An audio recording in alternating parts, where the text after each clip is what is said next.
Ladies and gentlemen, boys and girls, children of all ages, you are locked in with Fourth and Frames. I am Rhett Manuel. I am Nate Markham. And although it doesn't look like it, he is Nate Markham. I am not Nate Markham. And although it looks like there's only two of us, the whole gang will be here tonight. Drew Scott will be joining us shortly to discuss early redraft ranking discrepancies. We made rankings. We're going to hash them out. We're going to argue over who's right, who's wrong. And you know what? We're going to have a good time doing it. So, ladies and gentlemen, let's get it popping. This should be played at high volume, preferably in a residential area.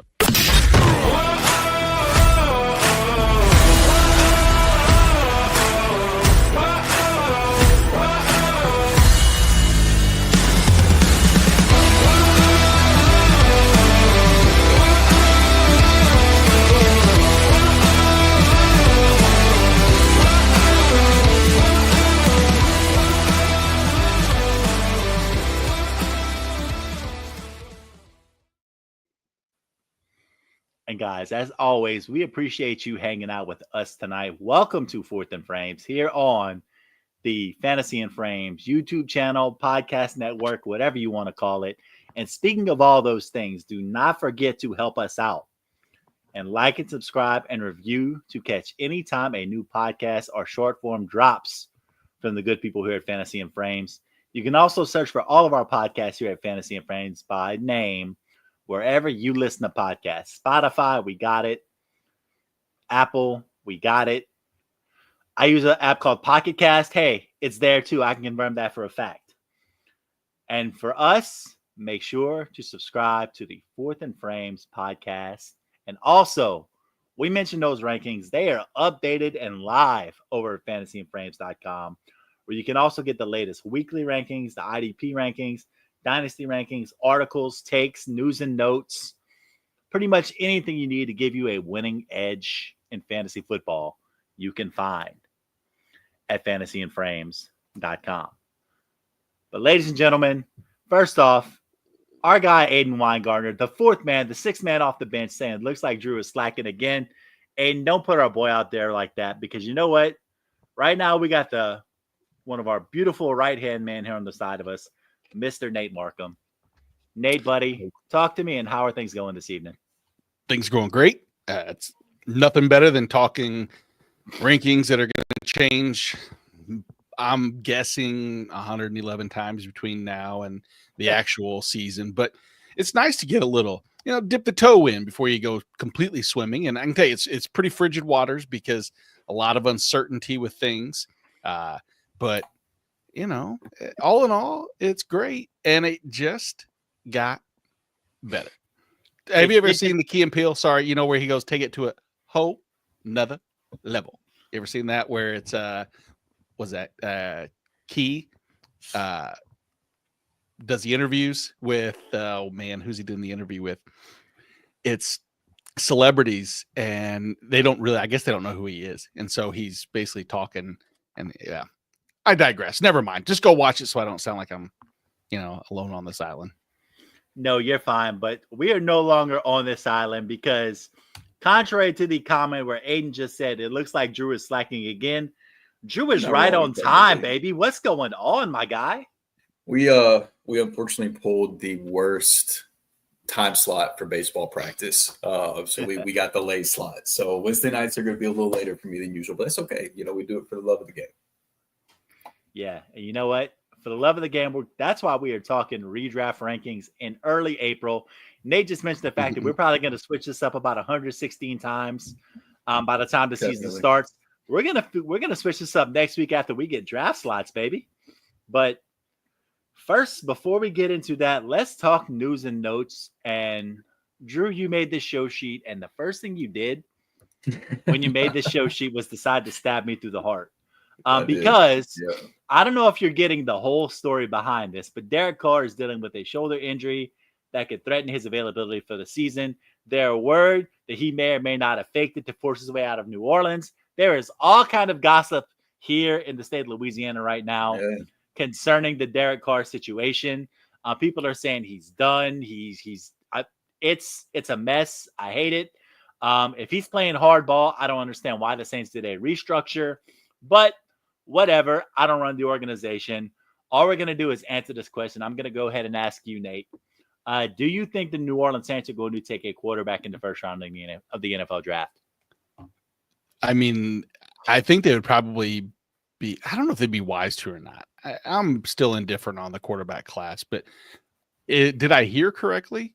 The Shedeur Sanders to New Orleans conversation has continued to bubble up a little bit more. Yes. So, or is that okay? It's heating up. Yeah, is Spencer Rattler the answer? I don't know if it's the answer. Last year at this time, many people were saying, I don't count out Spencer Rattler from being somebody. And so 365 days has changed completely.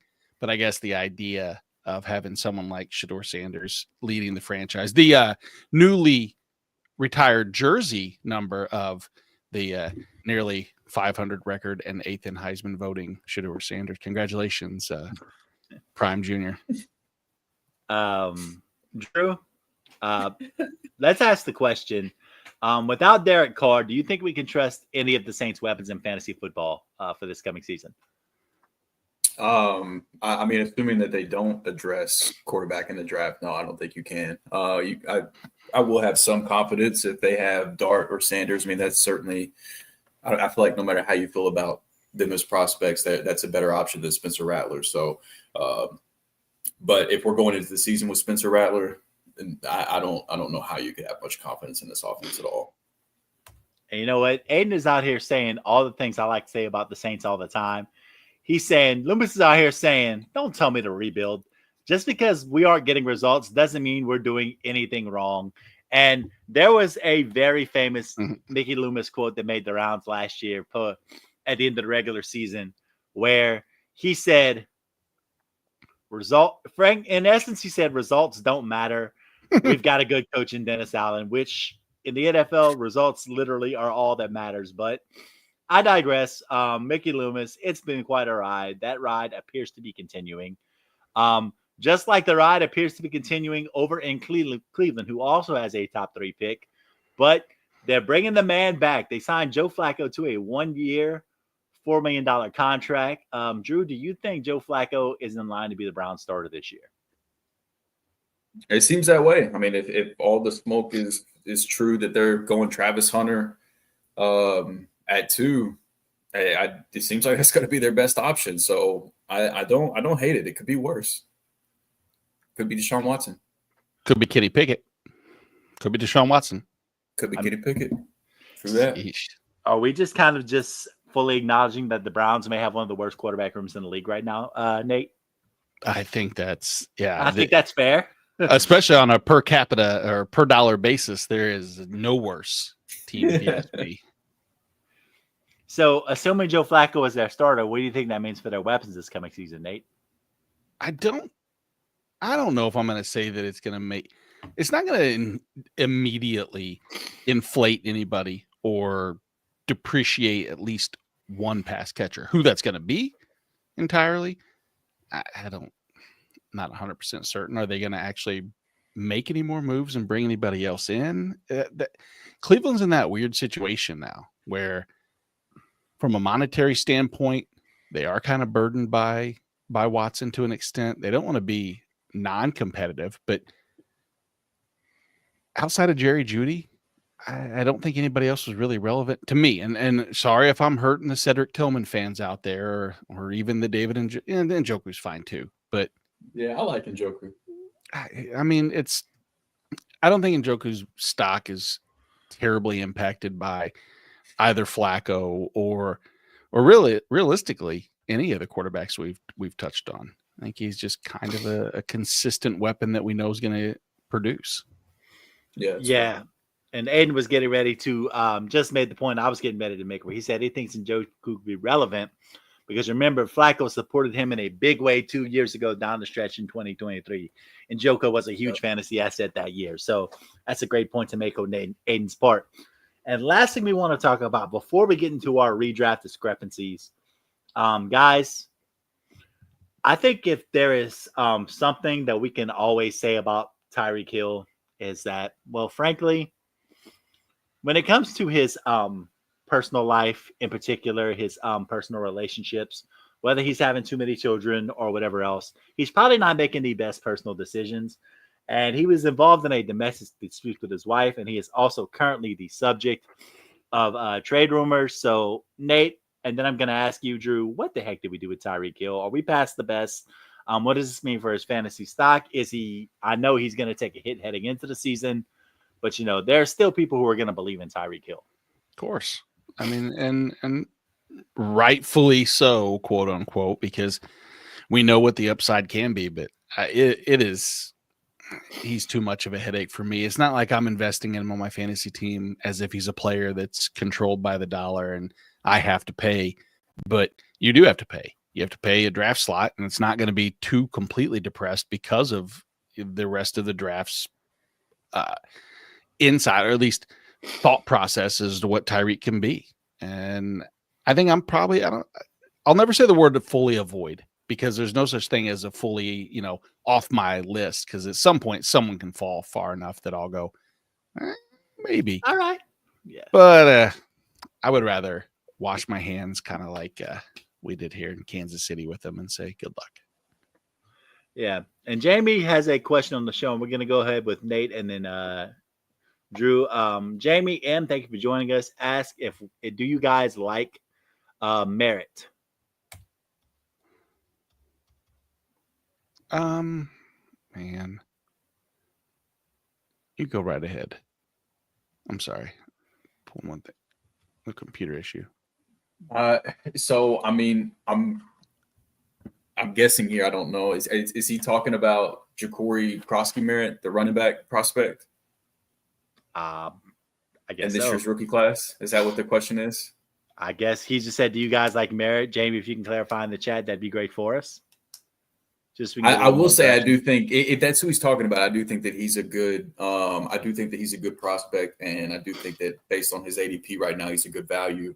But that's just the assumption that I'm making. But if we get clarification on that, we can talk about that a little bit more. Yeah. So, but yeah, that is our news and notes section. Let's go ahead, Drew. And let's get into our redraft ranking discrepancies. Aiden likes Merritt as well. He says he's a deep sleeper for him. So there you go. So Aiden, our man on the other side, like we said, the 6 man of Fourth and Frames. We appreciate him locking in with us tonight. But guys, let's talk about these redraft ranking discrepancies, and let's start at the position that is frankly one of the ones that is a buzz topic every year. We're going to talk about running backs. And as we always should, let's start at the top of these ranking boards, because we all have the same 3 guys in some order as our top 3 this year, between Saquon Barkley, Bijan Robinson, and Jahmyr Gibbs. So, Nate, I'm going to start with you and ask you, do you think that there's a tier break after these 3 running backs? Would you put anyone else in that tier, or do one of these running backs not belong in this tier that we're talking about, the top of the running back board? No, I do think they do belong. And I do think that there's a tier break afterwards. I think that next subsequent tier is one specific player by himself for me. And that's Devon Achane. And interesting. I want to put him in a zone because I think of all the running backs left, he is the one that I feel most confident that could be the overall number 1 with the full season. Again, here's some caveats. Full season of Tua and health on his part. But, with Tua healthy last year, Achane averaged nearly 20 fantasy points a game. He was an RB1 in every one of those games except for 2. If you look at just the one identifier, which is the pass catching, look at with Tua, and we're going to look at the stretches from weeks 8 through 16 when they had him. Just that alone, just his pass catching would have been enough to support a top 12 value in my eyes as far as what the production was. He had 53 receptions, which led all running backs. We'll go a little bit step further. Those 53 receptions during that stretch, he would have been the wide receiver 8 in receptions. So, and I know that that's not a guarantee, but man, if you want to talk about, and we'll talk about a lot of different aspects of players within their position, and the pass catching ability for someone like him with the explosive upside. And personally, I'm not too terribly concerned with the rest of the running back room to take significant work. I do think that there's obviously threats to see the workload reduced to an extent, but man, there's nobody else in there that I would put, but I'm still not 100% set on putting him into that tier, that 1, 2, 3, just because I believe in all three of those. And, in whatever order, like you said, Rhett, if you have Gibbs before Bijan or Bijan before Gibbs, I think that it's all, and then Saquon, of course, but Rhett, you have Gibbs over Bijan. So Rhett, was there any major separator? What led that Gibbs over Bijan to you, or is that just, your opinion? So look, man, I sat there and I crunched those numbers today, and my Jahmyr Gibbs case is that despite the competition, and we can look at last season's data to prove this, Jahmyr Gibbs, flat out, in my opinion, still is a guy with more upside than Bijan Robinson. And that comes down to an efficiency standpoint. I mean, if you want to go to very basic stats, last year, Jahmyr Gibbs averaged nearly a yard more per carry than Bijan Robinson. But I know Drew hates us box score hunting, so let's dive a little bit deeper. Let's get into those deep dive stats. Let's talk about big plays. Last year, when it comes to 20-plus yard runs, Jahmyr Gibbs had 21 carries over 20 yards compared to Bijan Robinson's 6. If you want to talk about 20-plus yard receptions, Jahmyr Gibbs had 10 receptions of 20 yards or more. Bijan Robinson had 3. So we're already talking about 31 explosive plays on Jahmyr Gibbs in 312 touches last season. So you're looking at roughly a 10% explosive rate, which is unbelievable efficiency to begin with. And on top of that, Jahmyr Gibbs was the RB3 versus Bijan Robinson's RB4 last season and was nearly 2 fantasy points per game better than Bijan Robinson. But this is one that probably just for me stood out as just an unbelievable differentiator between these two. Fantasy Pros has a stat that they're dropping called fantasy points per 100 snaps, which is very straightforward. How many fantasy points are you scoring every 100 snaps? Jahmyr Gibbs last season scored 48.7 fantasy points per 100 snaps compared to Bijan Robinson's 32.6 fantasy points per 100 snaps. Now, in RB1 territory, you're looking at 15, 16 points per game to be a borderline RB1. Based off of the fact that these guys are probably getting, 50 snaps per game, and that's pretty safe. That's not even the case in Jahmyr Gibbs. In a 2-game basis where we're talking about these guys each getting 100 snaps, Jahmyr Gibbs would put together 3 RB1 weeks in theory versus Bijan Robinson's 2 in that week. So for me, I just think Jahmyr Gibbs is a slam dunk. I know they have a new offensive coordinator. I know that brings some uncertainty. But when you're that explosive and David Montgomery is getting a little bit older, man, I just got to go with a guy who I know is going to be hyper efficient across the board. Even if there is a drop off and he drops half a yard a carry, he's still a 5-yard per carry guy this season. And that's insane for me.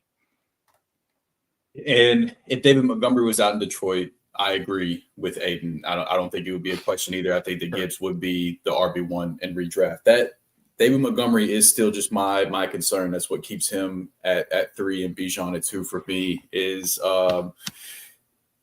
that Detroit, they love David Montgomery, man. I mean, he plays well whenever he's out there, and Gibbs can kind of flirt with that like 60% snap share whenever Montgomery is healthy. And you laid out how explosive he is. He doesn't need 30 touches to be a productive fantasy player, but Bijan after the bye week last year, they were finally a coaching staff just said we're going to give Bijan basically everything he can handle. He was playing 75 to 90% of snaps from the bye week the rest of the way home for the rest of the year, and was extremely productive and was right there with Jahmyr Gibbs, even with David Montgomery out. So I still give Bijan a slight edge because I think that if we're assuming health for Montgomery, Gibbs, and Bijan, I think Bijan is going to end up playing the most snaps. But Gibbs has that built-in upside too, to where if something does happen to David Montgomery like it did last year, then you've got that built on top of what he's already giving you with Montgomery there. So I get the argument for it. And I mean, we talked about them being in a tier together, so we're really splitting hairs here. Right. I have no issue if you want to take, even as things are built right now, if you told me that Gibbs was your running back 1, I still wouldn't think that was crazy. I might disagree, but I get it. But so I still slight edge to Bijan, a lot of what Aiden's saying, but I get the point though. Yeah, like you said, we're basically in essence flipping a can't lose coin. Like you're coming up heads on either side with either of these guys that you're drafting. I mean, you're going to get a slam dunk guy. You are. Drew, and hold on real quick. I'm not sorry to interrupt, but it's like we can also just go around the frames and everybody can have a point counterpoint for each one of them. I can say Jahmyr Gibbs has the much better offensive line. Drew can say that Atlanta is more likely to incorporate a run heavier attack.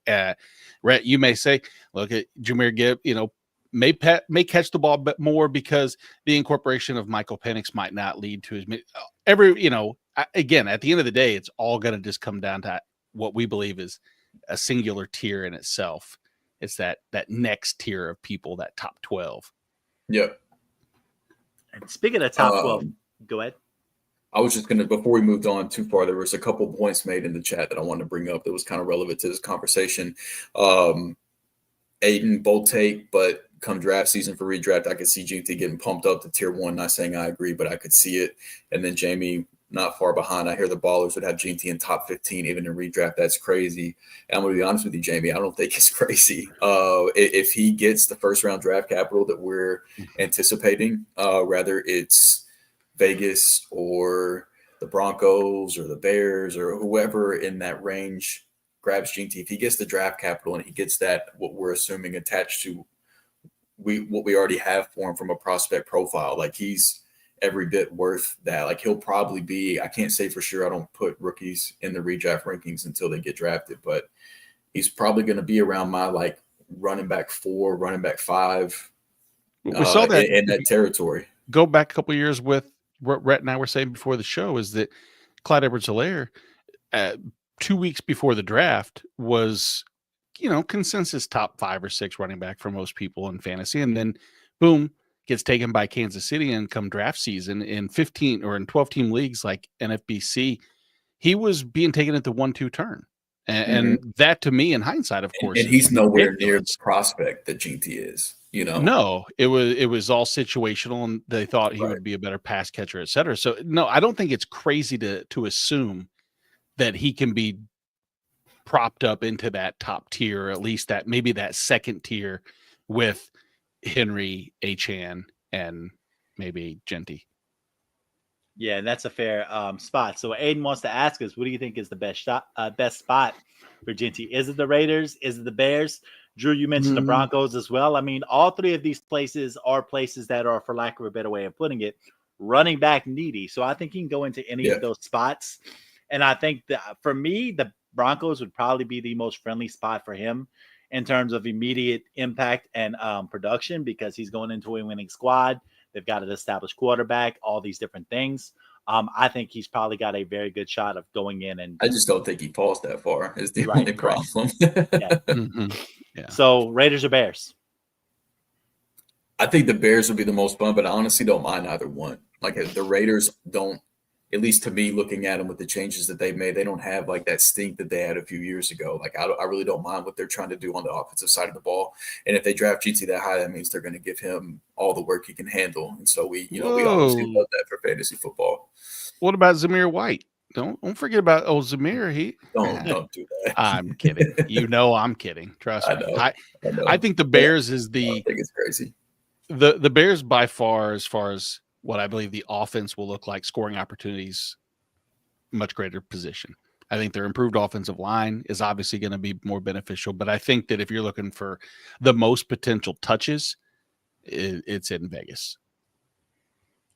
And then I forgot about the Ben Johnson hates DeAndre Swift narrative. He's already ready to replace him. That's pretty good. Yeah. So, but guys, speaking of guys that are pretty good, and we mentioned Nate mentioned an argument about draft landing spots. A situation happened a couple years ago where a guy shot up a draft board. Zach Charbonnet in Seattle. We all thought that he might cut into Kenneth Walker's workload. Well, that really didn't come to pass. And now, Drew, you are the only one amongst us that has Kenneth Walker as an RB1 heading into 2025. So make your case, buddy. Yeah, I think the only thing standing in the way of this, honestly, is just his health. If he's able to put together a fully healthy season, which I'm going into these projections, assuming that they will. I think that he has the talent and the situation to be an RB1 this year. Getting Clint Kubiak as the offensive coordinator, we've seen what he did with Kamara. Rhett, you should be, familiar with his work. What a 2-game run, baby. Yeah, you guys were headed to the Super Bowl at one point whenever we were doing these shows. So I don't mind the situation. The offensive line could be better. I think that they might make some improvements in the draft. I guess we'll see how that goes. But I think he's really underrated, man. And as long as he's out there, I think that he has just as much upside anytime he touches the ball. As most running backs in the league, he's one of my favorite guys to watch whenever he's out there. But it's just the injury thing has been really tough for him to get over. So if he can put together that healthy year, I think that we're going to have a Kenneth Walker running back 1 season on our hands. That's a good argument, man, because he is one of the more explosive guys in the league. He's kind of gotten a little bit of a bad rap as being an East-West sort of guy, but you're not going to find many players in the league who do as much explosively as Kenneth Walker does. So I think it's a great argument on your part. It makes me feel better because Aiden says that he agrees. So yeah, I agree. Kenneth, that's the thing that sucks about this whole situation, because I think Charbonnet can play too. Like whenever Walker was out and Charbonnet was getting the work, he looked good too. And it's like I wish Charbonnet was in a situation where he could also demand a good amount of the touches elsewhere. But it has seemed like, and they got a new offensive coordinator, but it has seemed like in years past that whenever Walker's healthy, he's the guy. There's not much of a split there whenever Walker's out there. So if that continues this year, there's a lot of upside. That is one kind of, I guess, wrinkle in this or unknown, is we don't know what Kubiak's going to do. We don't know how he looks at this backfield, and he could go a different route. And maybe Kenneth Walker isn't guaranteed these touches that I'm thinking that he's going to get, the Aiden thinking he's going to get. So it's not without risk, but I just think that if you hit, there's a ton of upside there. Yeah, my Charbonnet non-recency or recency bias is a lot based around like week 14 against Arizona, when he was the RB1 on the week, when he's getting 80% of the snaps, which happened 4 times last year. And in 2 of those games, it was kind of meaningless. And in 2, he was huge. Week 2, yeah. You know what I mean? Or week 3, I guess, against Miami, he had these huge blow up weeks. We see the potential upside, but you're right. Kenneth Walker, I think if you gave 80% of the snaps to one back every other week, we would see it eventually being every other week. Kenneth Walker would do the most with those. And I can get blinded because, again, we wanted Charbonnet to I don't know if I wanted, but we heard that Charbonnet could be something and be careful. But I'm right there with you. In fact, actually, I've been moving, and I'll put a caveat to our rankings, is that while this will get changed 137 times now as we continue to move up between now and draft day, many of the ones I'll have to go in and manipulate a little bit because of conversations just like this.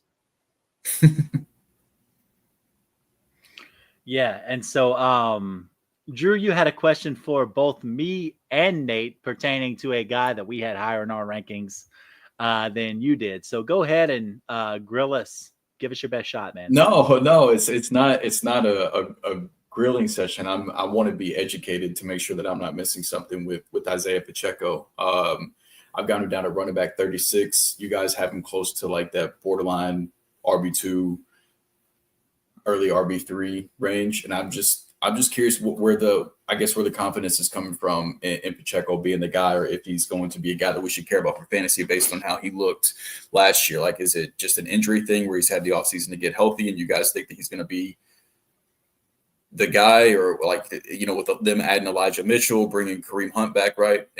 Didn't they bring Kareem Hunt back? Or am I tripping? They did. Yep. No, they did. So I'm just kind of curious of y'all's outlook, because it's something that Pacheco just stuck out to me as an immediate avoid, and then I saw how much further back I was on him than you guys. So I'm just looking to get educated a little bit.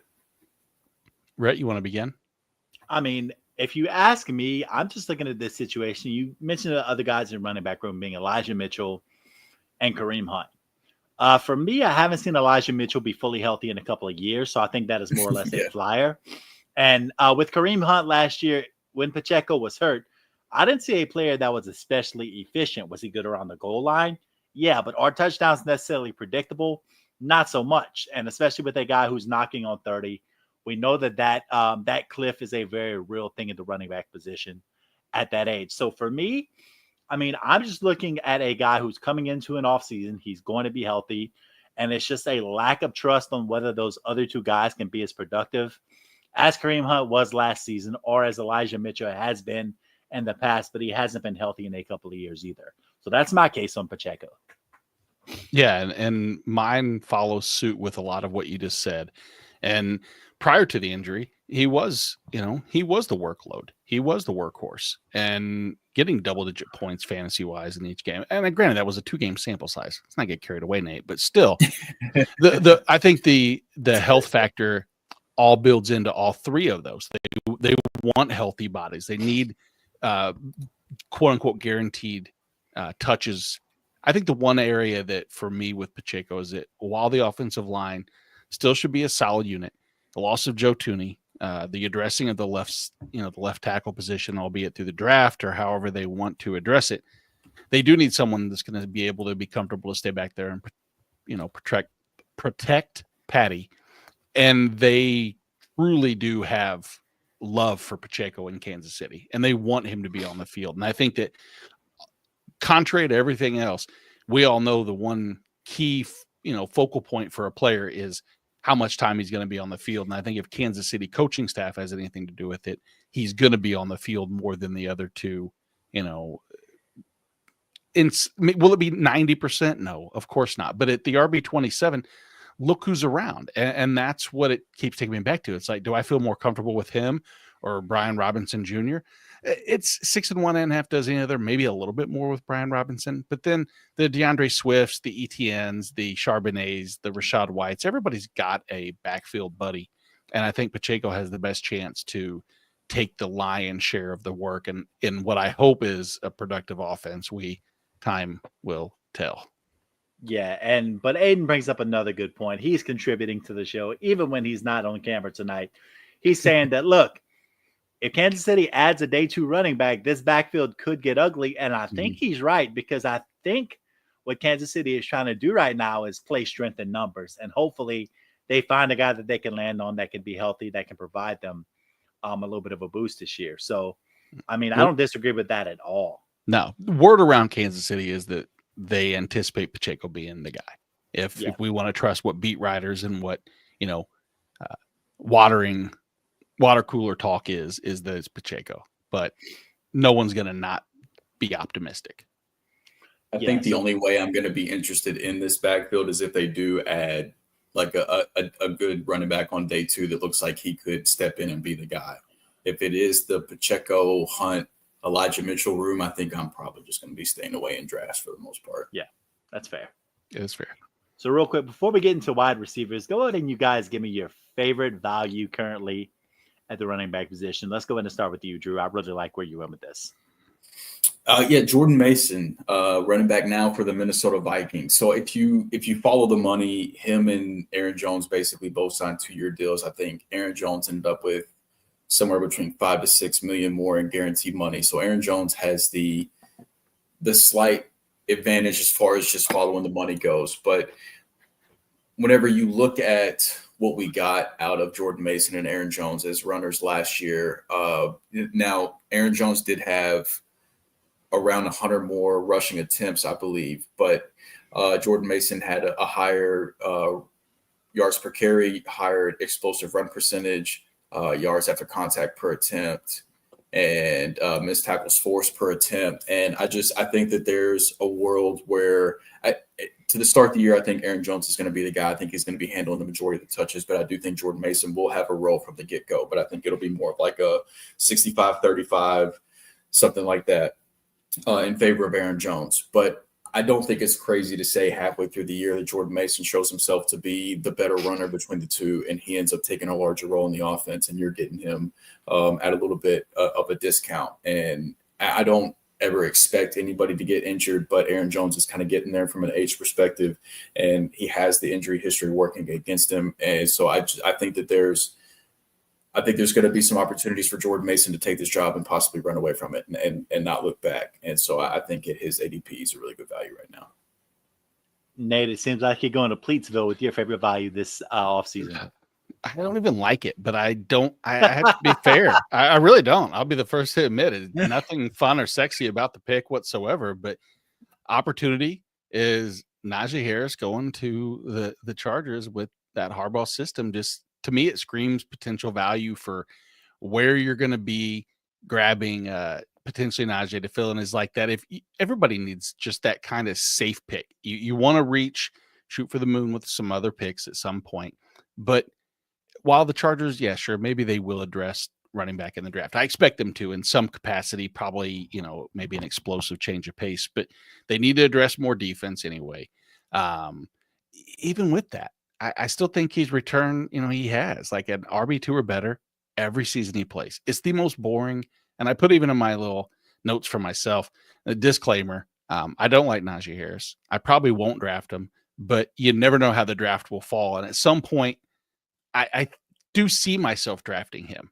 Do not love it, but I don't think he's that great of a running back. But at this point, we're not trying to build a real NFL team that I want him on my team. I'm building a fantasy team where he's going to deliver a specific set of points that I want for that specific draft capital spent. And I think he will deliver that in positive value. He's an equity position for me. Yeah, he's absolutely a good value because, that the Chargers are going to run the shit out of the ball. And while Najee might not be the best running back in the world, he's also not bad either. Like he's just a very, very average NFL running back that is very, like he can get the job done. And so, he might not be worth anything this time next year, but for this year, I think that he's going to have a really strong season, assuming for some reason the Chargers don't, add a running back in the second round or something like that. Najee's set up to smash this year. No, and if I could say like 8 words that would even build the case better is Rashawn Slater, Bradley Bozeman, Mekhi Becton, Joe Alt, Harbaugh. Maybe it's 9. Harbaugh. Harbaugh. And that in itself is just saying that we know that he's given all the potential, and he's never failed to get 1,000 yards rushing so far in his career, which is to me just shocking. When you go back, when you're my age, 1,000 yards used to be the barometer. Now it used to mean something. But it used to mean something. But still, it does mean something. You have to stay healthy. Absolutely. You have to be given the ball enough. And so there's some trust. Yeah, he will not win Sexiest Pick of the Year award, but he might win Best Value Running Back of the Year award. And he's not like a flashy pass catcher, but if you need somebody to dump the ball off to, he's shown, during his time with Big Ben that he's a capable pass catcher. He can take the dump offs and get something positive out of it, And so he's got that going for him too. So yeah, I agree, man. His price right now doesn't make sense to me. Yeah, and all those things make sense. But in terms of guys, so I'm just going to go ahead and get straight into my value right now. Drew, you're higher on my guy right now than me and Nate are. In Isaac Garindo. Yeah, you have him at running back 39. Nate and I both have him at around running back 50. But even at running back 39, I love Garindo because I'm an efficiency guy. And whenever Garindo was on the field last year in Christian McCaffrey's absence, we're talking about a guy that averaged 5 yards per carry. Now, I know that he only had 84 rushing attempts. But when I look at a guy that averages 5 yards per carry, I'm looking at a guy that had a 4% touchdown rate, which we don't love touchdown rate as a measurable stat. What we do love is that Isaac Garindo averaged 0.94 fantasy points per opportunity, which would have been number 19 at the position last year. So what I'm seeing is a guy who is extremely explosive, extremely efficient, was 6th in yards per touch at 5.8. He evaded 22 tackles, which is 1.4 per game. He had a 22.2% juke rate. And he's behind Christian McCaffrey, which I know we don't like to predict injuries. But Christian McCaffrey, at this point in his career, there is value in having an explosive handcuff like Isaac Garindo. And so if you're getting him in that running back 4 range, if you get him in the middle rounds and you are looking for a huge upside play, you're going to do a lot worse, in my opinion, than Garindo in 2025. Yeah, only thing really left for him to do is just survive draft season. If the 49ers add a day 2 back, then it's a whole different story. But if that doesn't happen, I mean, I'd rather have him over Braylon Allen, Tyler Algier, Austin Eckler, Trey Benson, Jalen Wright, some of these other handcuffs. Like, I think at that point I would prioritize him over those guys if I'm looking at handcuffs that I want to grab just for pure upside. So I loved, obviously you called out where I was at on him. So I love the call. Yeah. So guys, that's done. We're done talking running backs. Let's get into the wide receiver position. Just like the running back position, we have a very clear cut top 3. I mean, it's Jamar Chase, it's Justin Jefferson, it's CeeDee Lamb. No one's shocked at any of that whatsoever. So Drew, I'm just going to ask you, do you think there should be anyone else that should be in that top tier with those 3 guys? If you would have asked me a few weeks ago, I would have wanted to make an argument for Puka Nacua, but now that Devontae Adams is there, I can't in good faith make that argument anymore, because I think Adams is going to take away enough work that will. Puka still, he's my wide receiver 5. He's not far behind that. And then the next, so I guess technically the next guy up for me would be Nico Collins. I think a healthy year of Nico, I think that he could end up in that tier, assuming that we get some bounce back from the Texans offensive line. And it's so funny seeing Jorge's face right there in red square for some reason. But I think seeing a full healthy year with Nico and Stroud, he could flirt with being in that tier 1. But for me, I think it's a clear tier with Chase, Jefferson, and CeeDee. Yeah, before we get into the rest of the running back situation, Jamie has a great question for us, just in terms of process. And he asked us, why don't we like the TD rate at all with running backs? Did we look at more at the splits of a player? And Jamie, I can go ahead and answer that for you, and the guys can disagree with me on this. Touchdowns in terms of any position aren't necessarily what we would call a sticky stat. And what I mean by that is this: you can't predict what it's going to look like in terms of touchdowns on a year-to-year basis. Jahmyr Gibbs had 16 rushing touchdowns last year. It could be halved this year, and he would still have a very productive season. So in terms of getting predictable fantasy points, touchdowns just aren't a place I go to find that, I guess. Yeah, I was trying to find it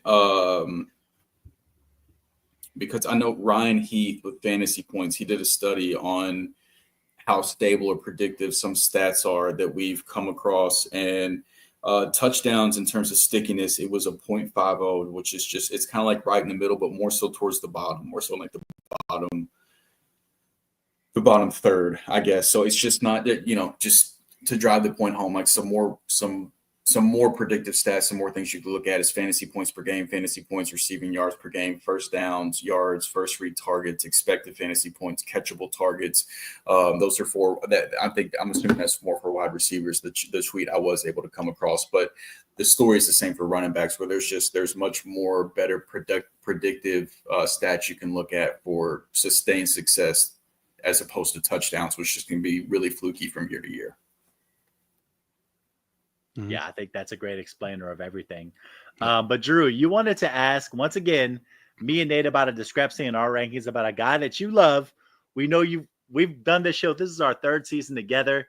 You have since day 1 been an A1 day 1 for this guy. And now, you need answers, I guess. You need more answers from us. So go ahead and ask your question, buddy. I do. Yeah, I was hunting for the haters, and I found some Mike Evans haters apparently. So he's, he is the wide receiver 1, right? It's just what he does.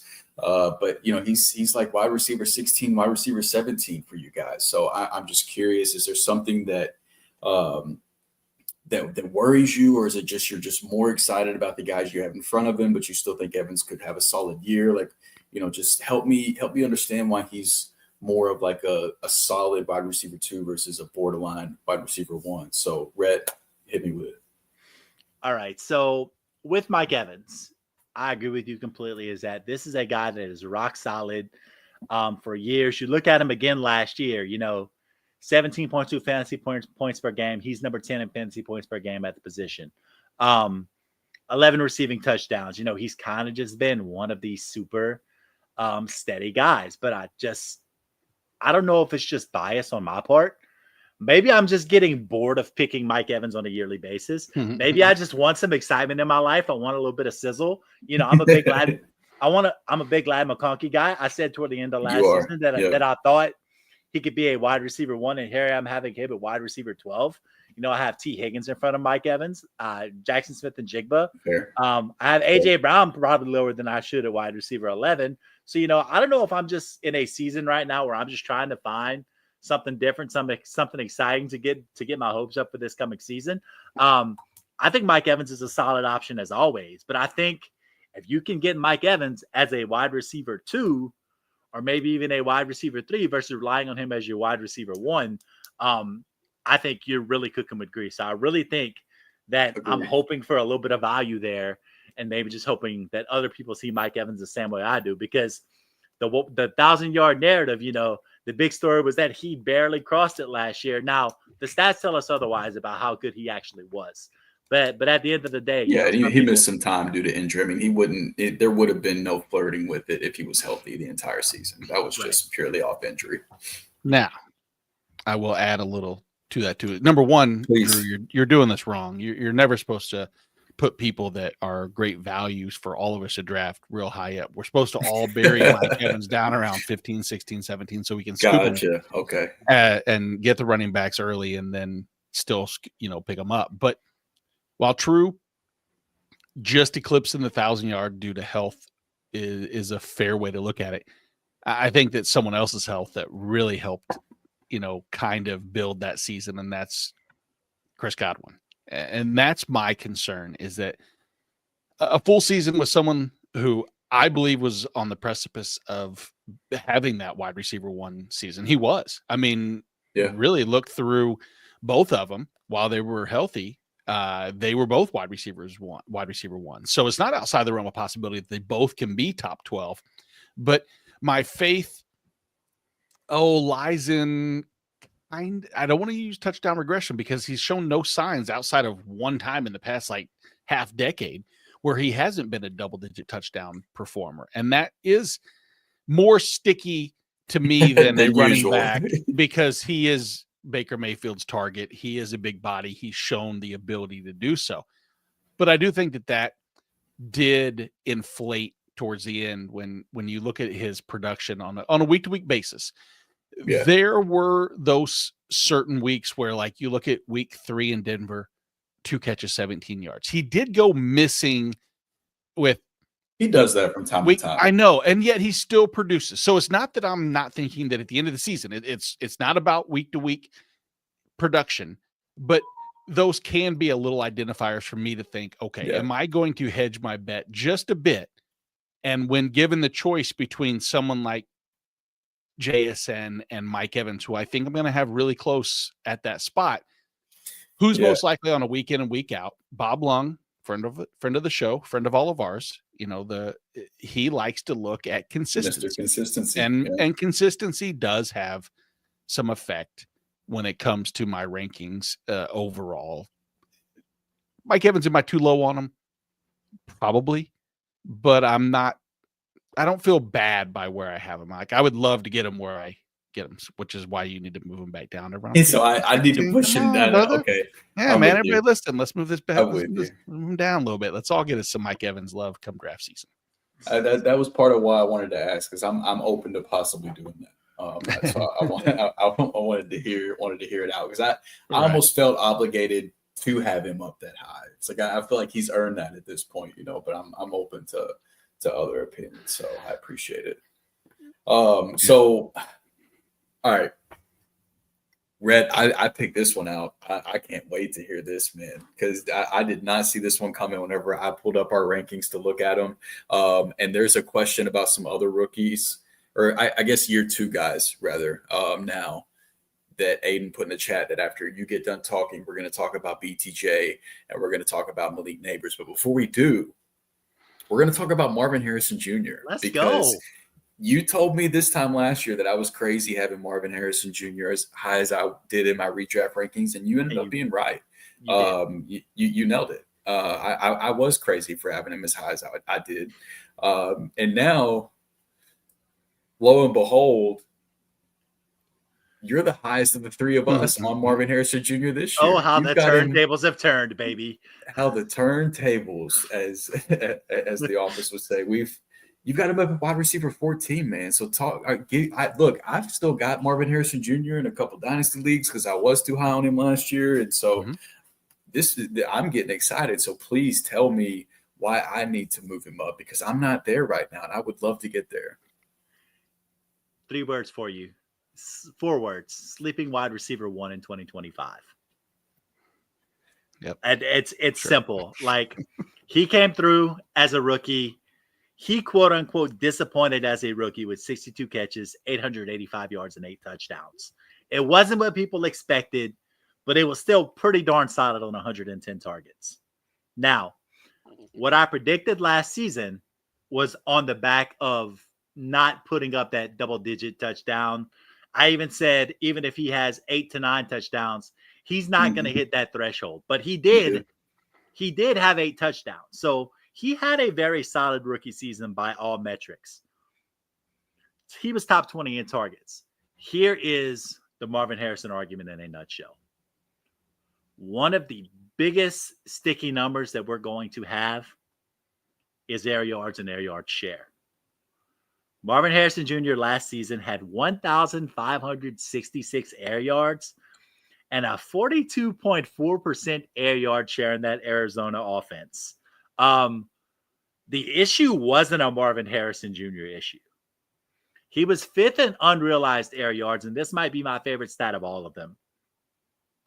He averaged 11.6 fantasy points last year. His expected fantasy points per game was 15.8 fantasy points per game. Ooh, we just got done talking about how predictable that is a wide receiver 1 number, man. I'm telling you, that 4.2 point per game difference it's not a Marvin problem. The problem was Kyler Murray just missed him on a lot of situations last year. So I have to assume that Kyler Murray has to be a little bit better this year because we all have him as a top 10 quarterback. Marvin Harrison Jr. was 10th in route wins overall.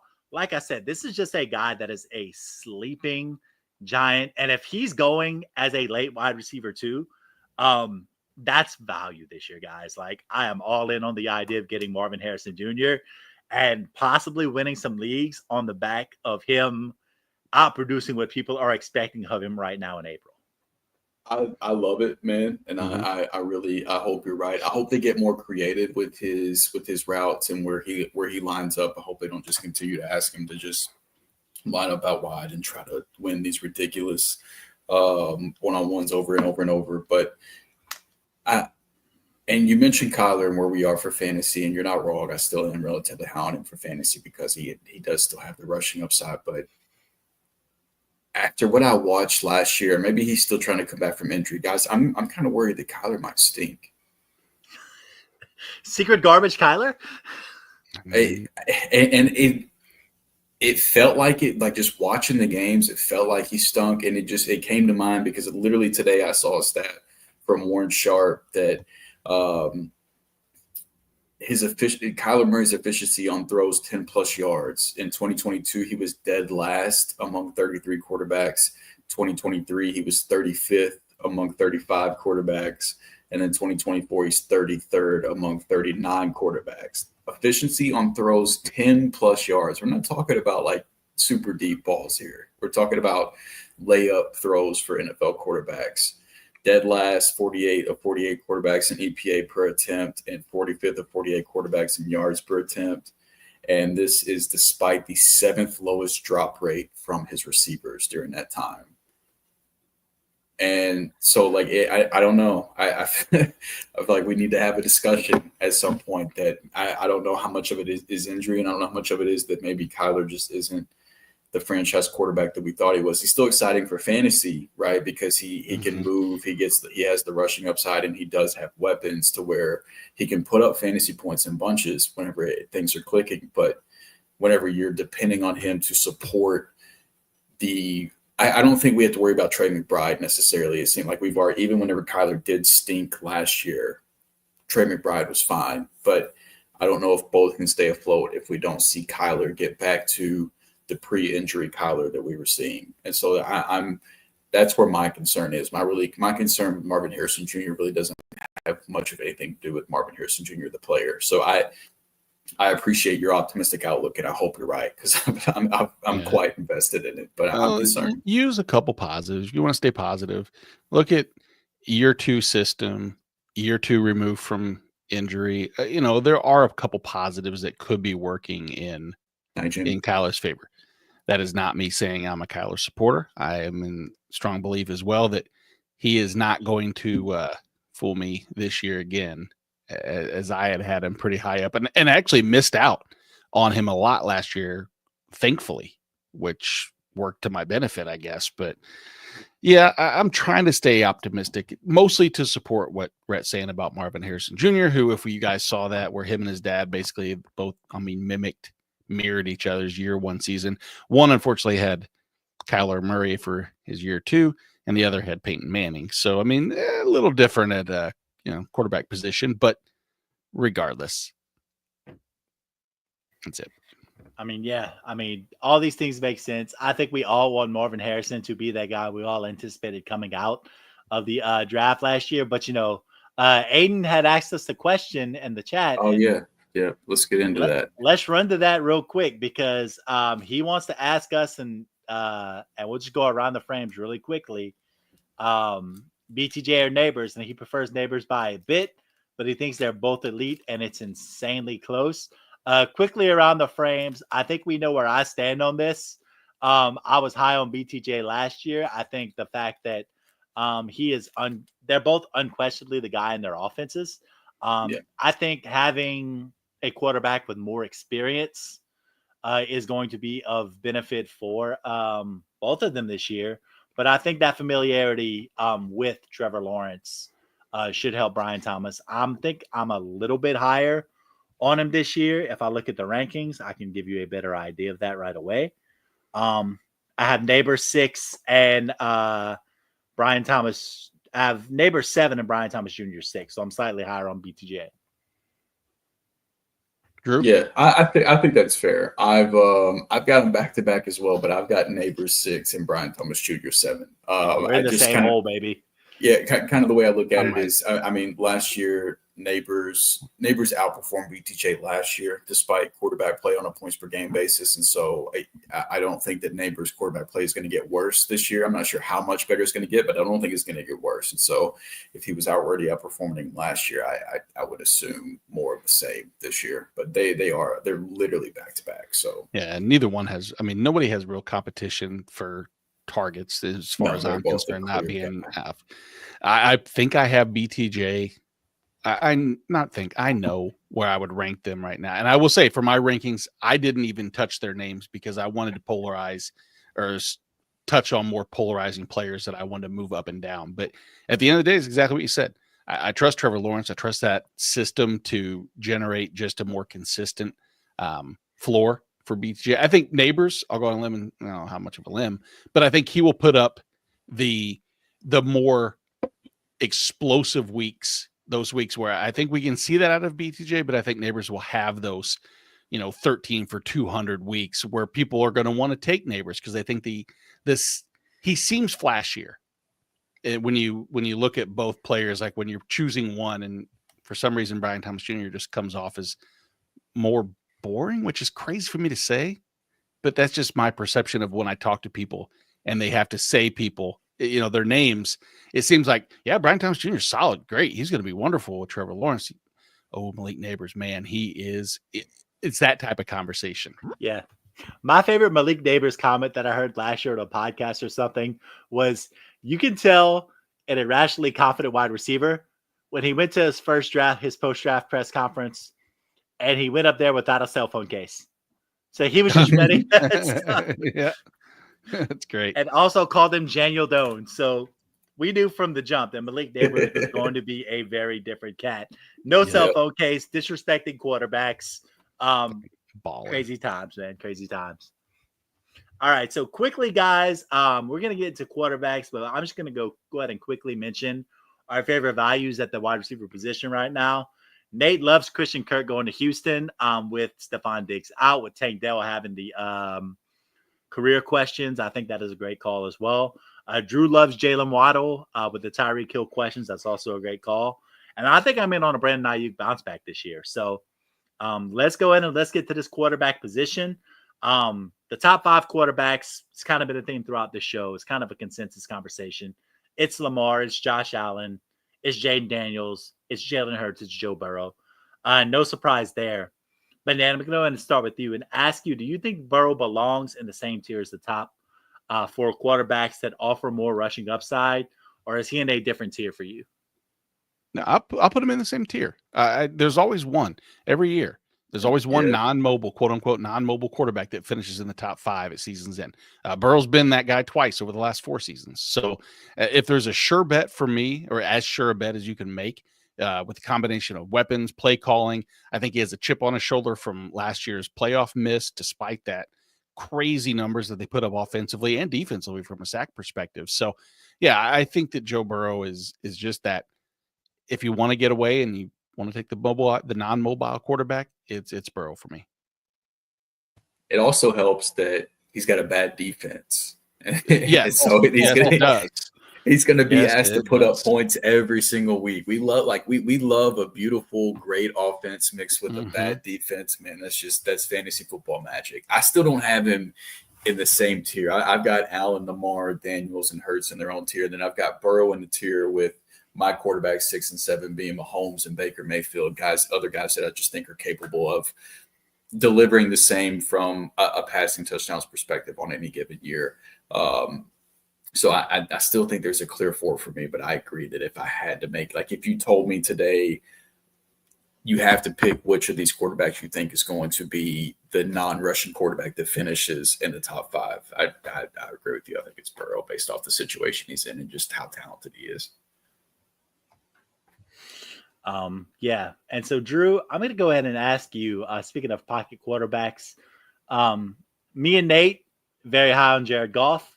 Yet we both have him at quarterback 1, and yet you've got Dak, Dakota Prescott as a quarterback 1, while Nate and I have him much closer to quarterback 20. So it's your turn to explain yourself tonight, buddy. Why are we so high on Dak Prescott this season?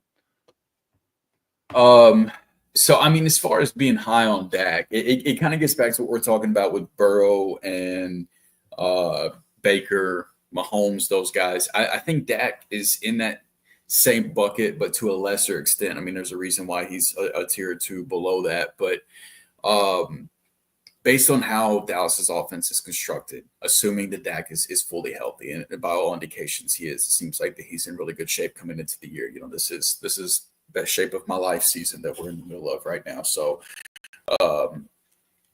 I just think that with the way that this offense is constructed in Dallas, they're going to ask Dak to throw the ball a shit ton. Like, they're not going to lean on a running game of Javonte Williams and Miles Sanders. Now, maybe they spend up big on a running back in the first round of the NFL draft.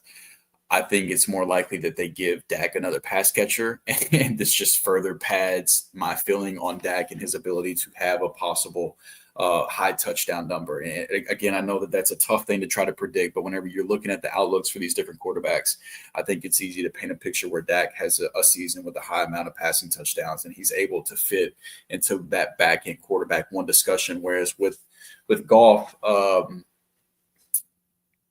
if Ben Johnson is as special of a playmaker and a coach as we have built him up to be, then I would have to think this offense has to take somewhat of a hit losing Ben Johnson, unless the guy that they're brought in to replace him is the next coming of Ben Johnson. Then, you know, then that point is null and void. But despite that, there was the whole, like, the reason everybody was excited for Jared Goff, and it paid off last year, was this weird, like, fact that, like, almost all of his games were played in domes, which we know he's much more comfortable in. And that's not just some, like, weird narrative. Like, it's a real thing. He really is better in domes than he is whenever he's on the road and not playing in a dome. I doubt he's going to have that kind of luck this year. And then we talked about how hard touchdowns are to predict. His touchdown rate last year was at almost 7. And prior to last year, his touchdown rates were 5, 4.9, 3.8, 3.6. I don't see him having the 37 touchdowns to 12 interceptions type of season next year. I think that I'm also high on Gibbs. I'm high on Montgomery. I think that the running game will get plenty of work, and I won't be surprised if some of those passing touchdowns end up being rushing touchdowns this year with the weapons that they have. And so I'm a little bit lower on Goff, higher on Dak based on the change in circumstances this year. And I think Detroit's defense has continued to get better as well, which is going to, again, create, I guess, to where they're not going to have to ask as much for Detroit's offense as they have in years past as well. So I guess just a little difference in opinion, but I see a bounce back more toward the norm for Jared Goff this year. Yeah, Goff is a tricky one just because of where you're taken. You can elect to bypass that grouping. And there's so many quarterback targets late, like we've discussed when we started looking at that mock draft that we did, when you start getting into those later tiers of quarterbacks that are so much more sexier upside than many possess. And it's like you can look at, well, maybe we'll talk about some of them, but it just seems like I would love to have him and replicate last year, but I don't think that I will be really reaching for a Jared Goff season as much as I like the offense and I like the playmakers around. Doesn't seem like there's a lot of potential profit to be had where he's going. I would agree. But so Rhett, I'm going to bounce it back to you now. Nate and I, we both have Caleb Williams inside our top 12. We believe in the year two bump that's going to come from the improvement among the offensive line, the coaching staff, all those things. But you've got him outside of QB1 territory for you. The only one of us three not to have him as a QB1. So not buying into the second year leap, just other guys you like more. What's the Caleb Williams stuff about? I think there's probably just guys that I like a little bit more. And that's not to say that a year two leap won't happen. And that's not to say that I'm open to being completely wrong right here, because there's a very real possibility that I am with all those offensive line improvements. But, you mentioned Kyler Murray's rushing upside. He has a little bit more rushing upside than a Caleb Williams, although he did nearly have 500 rushing yards last year. Mm-hmm. Bo Nix coming off of a phenomenal rookie season where he threw over 30 touchdowns. That probably comes down a little bit, but a second year in the offense, just like you expect a bump from Caleb Williams, you might be able to expect a little bit more of an efficiency bump from Bo Nix as well. Maybe not 30 touchdowns, but, he's still going to be pretty good. Justin Herbert, a guy who we all like. Brock Purdy hasn't shown himself to be anything but a borderline quarterback one in fantasy since he's been in the league. Aiden mentioned it in the chat. We're going to drop this comment right here. CJ Stroud being a bounce back guy. I love that call this year. Mm-hmm. And then Justin Fields, another guy that Aiden really likes, a guy that I like. He's been nothing but a fantasy quarterback like him on this show. Yeah. He's been nothing but a fantasy quarterback one whenever he started games. So these are all guys that I kind of just give a little bit of an edge to on Caleb Williams. But I'm telling you right now, it wouldn't shock me if I'm wrong either on that call. Yeah, Caleb would be. I get the feeling I'll probably, me and many others in drafts will want a piece of Caleb Williams in that offense. And it's just a matter of just how high he starts creeping up come draft season of how much I will actually have of him, I think.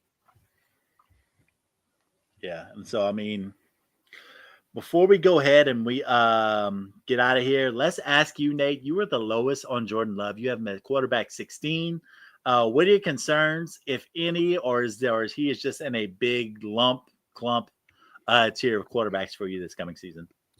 He's probably the one I struggle with maybe the most. And since the show sheet and we've had this conversation, or previously this conversation, I have moved him up to QB 14 because I also realized that I had him below Brock Purdy, who I'm not big on Brock Purdy. In fact, actually, I moved Purdy down pretty much. Let's go. Like 18, 19 for me. Throw him down there. I've got him at 17. Just keep tossing him down there. And I love the story, everything else. But yeah, I think the one real reason is that this running back, this rushing attack from Green Bay seems to be their their focus, or at least it was. And I can see that happening again this year, where they don't rely on Jordan Love to do too much. And there was just that the receiver room was weird this past year. And I know a lot of that was based off injury and The other same situations. word Ada used. The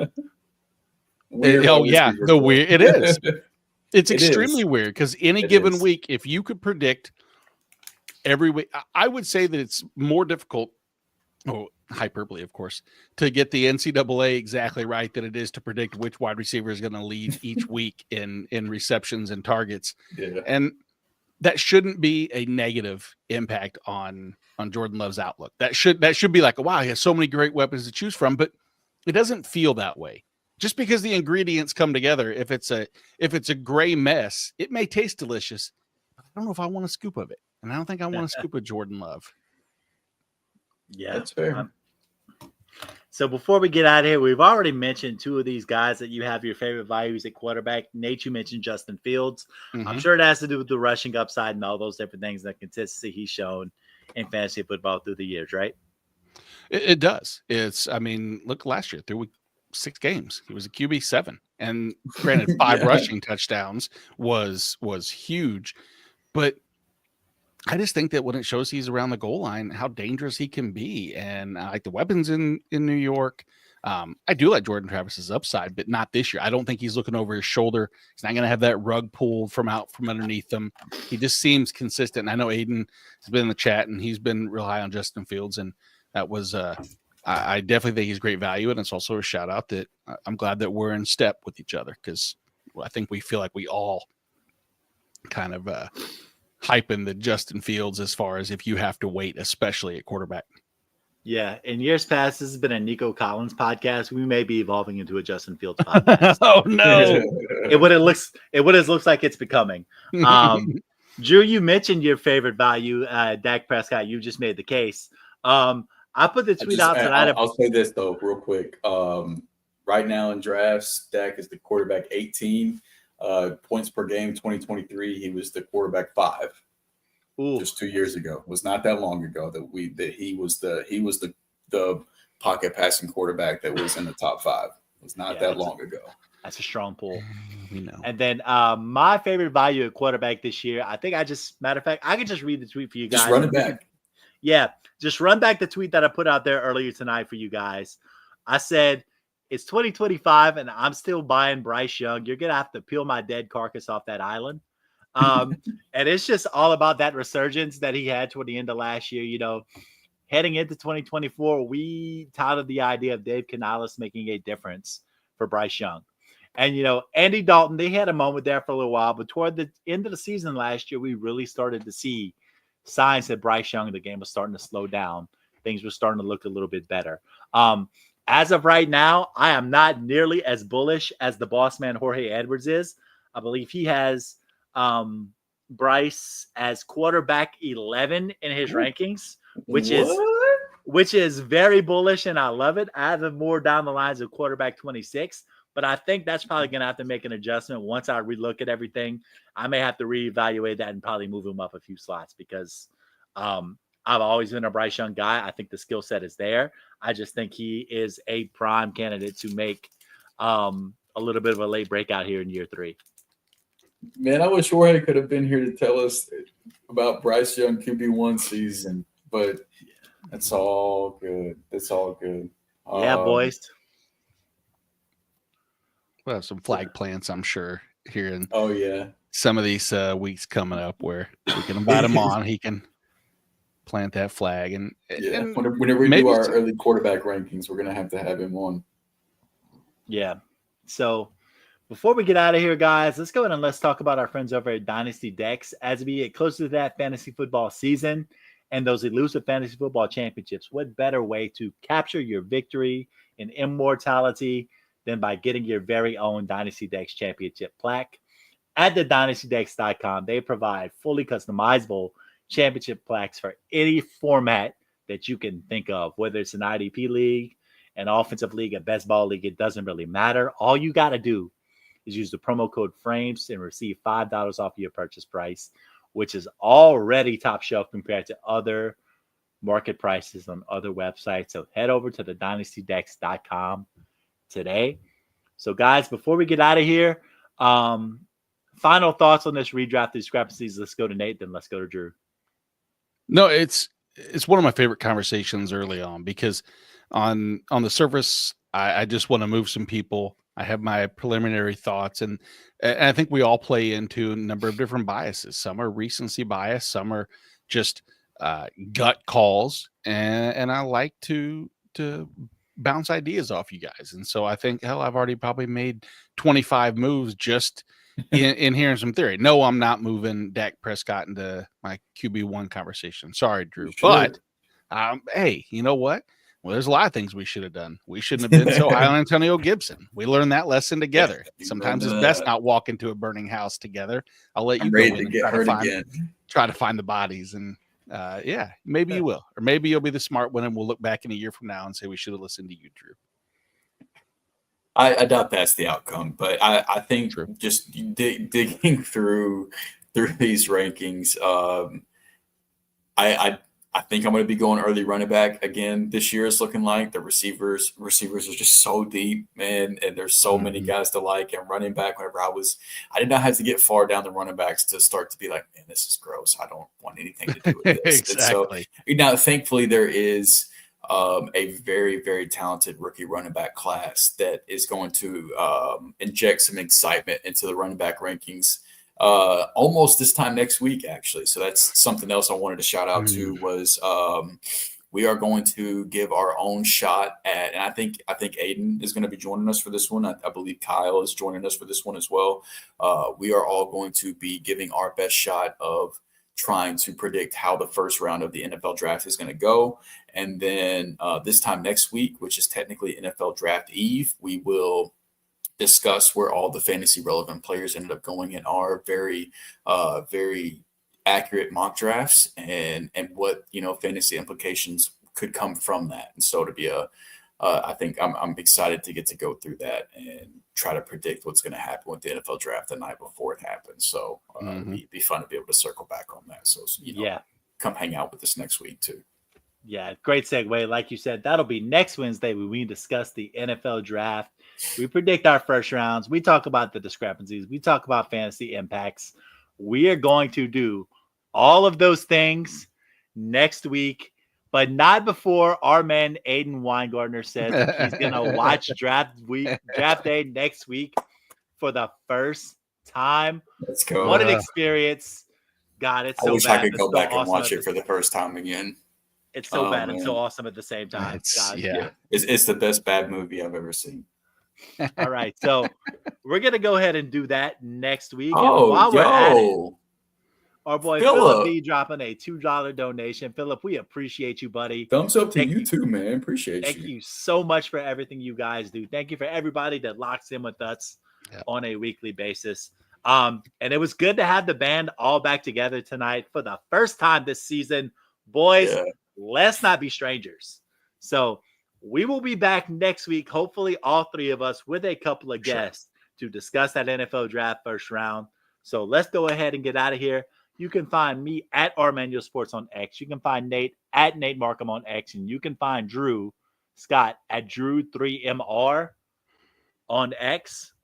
Ladies and gentlemen, for Fantasy and Frames, for Fourth and Frames, I'm Rhett Manuel. Toodles. This should be played at high volume, preferably in a residential